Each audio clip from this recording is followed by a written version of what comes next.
Season 2, The Wandering Years. 1 John 1:15. Do not love the world or anything in the world. 30 years later, in the year 2006, crude oil production is reaching a plateau. Twitter is launched. Pluto is demoted to dwarf planet status. North Korea conducts its first nuclear test. The West African black rhino is declared extinct, and Saddam Hussein is executed. Abby never thought her life would end up like this, thinking living for someone else was the key to happiness. Coming from a lineage of till death do we part kind of life, she thought it just happened. Life to her was simple, easygoing. Then she discovered something. She can have what she wants. But is it a good thing when she gets it? Abby fell in love with a haughty coworker. She walked past his desk one day. You just never know. Central New York, where it's cold and rainy most of the time, scraping ice off the car window was not what she was looking forward to this coming winter. Freezing temperatures, colds, flu season. Abby was a germ freak, constantly carrying hand sanitizer with her. She definitely had a dilemma. And besides all that, Abby can't seem to find the Mr. Right. She had already been through 2 marriages. Raising children was a challenge, to say the least. Girls chatting together at their favorite hotspot, Barnes and Noble, eating cheesecake and drinking coffee. Discussing Abby's previous purchase, a heart-shaped amethyst ring from Denise at an antique shop. Denise says, I'm glad you bought it. That was my mother's ring. Caroline says, it's perfect for you, Abby. And Abby says, oh, Denise, how did you sell it? I was never proposed to the traditional way. Denise said, well, I'm not one to wear gold. Maybe you should try by dating men with the meaning behind their name. And Maria says, wow, yeah, let me get that book I bought, and we will start to compare who is compatible. Then you can go from there. Abby says, are you crazy? Do you really believe in that stuff? Denise says, oh, yes, just you wait and see. Abby's like, oh my God, I cannot believe I am actually considering this. And Maria says, you will never know until you try. Besides, with the past you've had, it wouldn't hurt. And Abby says, oh really? Well, yeah, you're right. Maria, having been married 3 times and remarrying your first husband besides? Denise says, yeah. And you only had relationships with half of the people you slept with. Abby says, true, biting her lip. The 3 go back to Maria's. Denise says, it says here that in Hebrew, the meaning of the name Abby is Father rejoiced or Father's joy. Gives joy. Let's find her the name that would make a good match for her. Maria says, Abby also means a building where monks or nuns live, or used to live. Knowing all that, let's pick Josh. So according to the book, Josh means, they say, the Mounties get their man. Well, Josh would make a great Mountie. The compression of his name contains letters meaning both tooth and fishhook. Clear indications of his dogged persistence. Without a doubt, if Josh sets his heart on a partner or house or even a job, he will keep on going until he gets it. But when it comes to relationships, he is as solid as a rock. Abby is picturing what this guy is doing and what he looks like. Thinking of rocks, it is quite rare to see a thin Josh. He usually looks like he works out, even bodybuild, as he certainly loves a challenge. Josh truly loves his life and all that it brings him. Josh may find that he is torn between his need to be his own person and his need to be in a very intimate relationship. Perhaps he can have both total independence and the love of his life at the same time. Anything is possible when there is enough love. In any event, he will put it to the test until both sides of his nature, his need to be free and his need to be loved, are happily married. He has a very intense personal drive. He has to be creative, and his creations have to reflect his personal urges. Ideas cannot be given to him. They must rise up from his own interior resources. He is a very romantic man who has a caring disposition and deep feelings. Denise says, "Woo, there you go." Haha. And the next on the list is Mark. Mark is a serious fellow and will almost definitely receive his gratitude degree.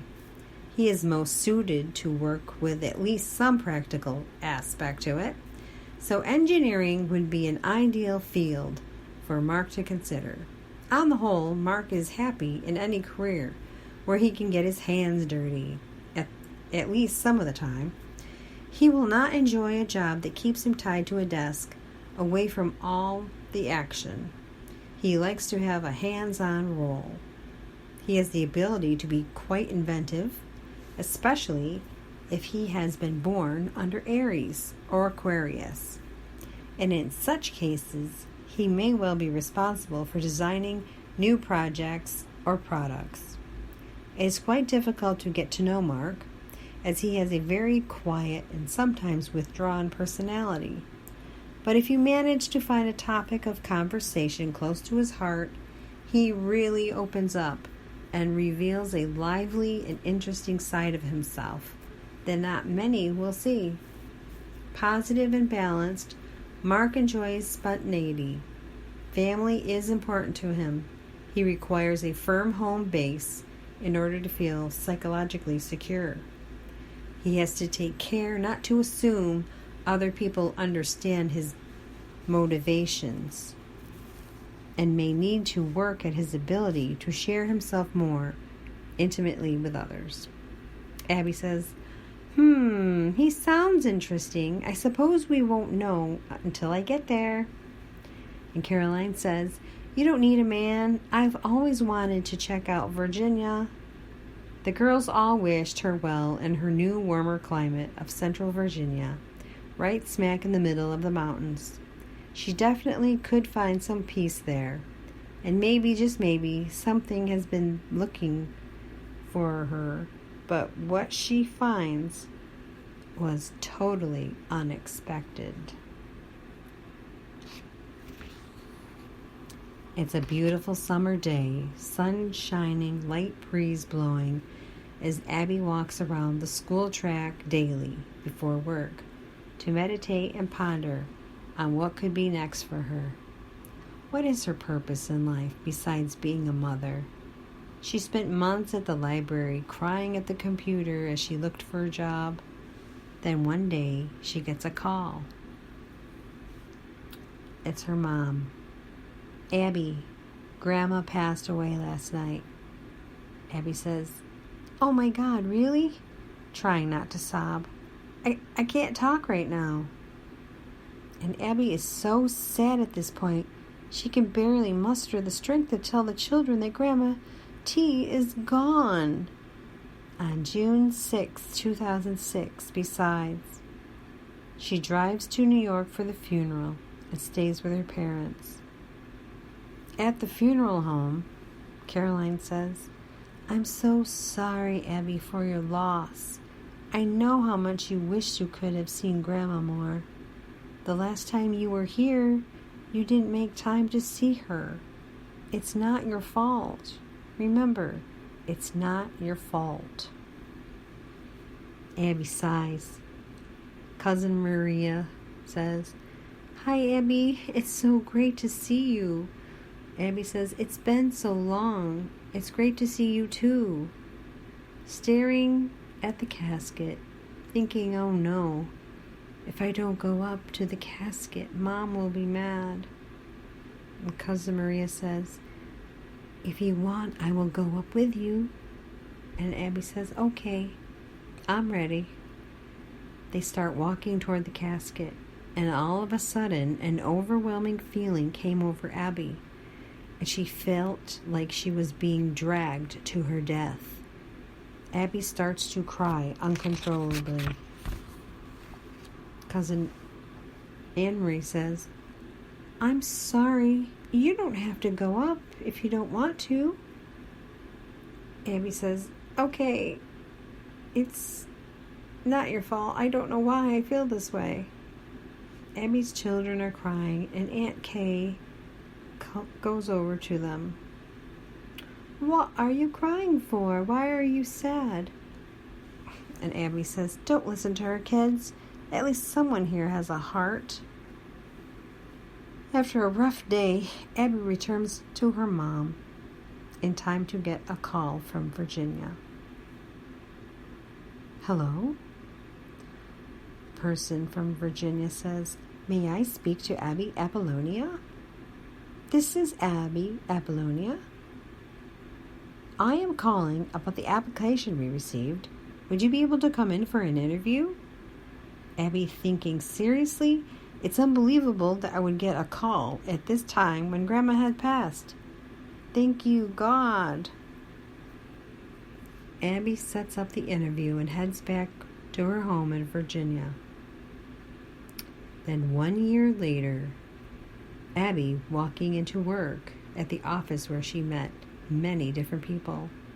But she hears from a certain coworker for the first time. She is in data entry and sits next to a girl who never minds her own business. And then TJ, the office scanner, blurts out, ranch. Are you looking for a ranch? Are you buying a house or something? Abby, shocked, says, yes, I am. I'm looking at one right now, waiting to see if I'm getting it. I've been in this stuffy apartment and I cannot wait to get out. TJ says, I'm sure you will. You deserve it.